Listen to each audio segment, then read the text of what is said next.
Hi friends, আজকে আমি তোমাদের জন্য একটি হেয়ার প্যাক নিয়ে এসেছি। প্রথমে অ্যালোভেরা, তারপর একটি পাকা কলা আর কিছুটা ভাত চটকে নিয়ে তিনটি একসঙ্গে মিক্সিতে দিয়ে পেস্ট করে নিতে হবে। পেস্ট হয়ে গেলে এটার মধ্যে 1 চামচ নারকেল তেল আর একটি ভিটামিন ই ক্যাপসুল দিয়ে ভালো করে মিশিয়ে নিতে হবে। তাহলেই তৈরি হয়ে গেল আমার হেয়ার প্যাক। তারপরে এটি চুলে ভালো করে লাগিয়ে নিতে হবে। লাগানোর পর 30 মিনিটের মতো অপেক্ষা করতে হবে। 30 মিনিট পর চুলটা ধুয়ে নিতে হবে। চুল ধোয়ার পর তোমরা নিজেরাই দেখতে পারবে চুলটা কত সুন্দর লাগছে।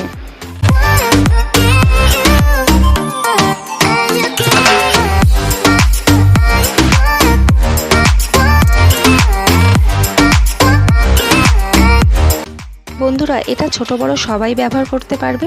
এটা লাগিয়ে আমি খুব উপকার পেয়েছি, তাই তোমাদের সঙ্গে শেয়ার করলাম। তোমরা অবশ্যই একবার ট্রাই করে নিও। আর আমার ভিডিওটা যদি ভালো লেগে থাকে অবশ্যই লাইক, কমেন্ট, শেয়ার করো। আর আমার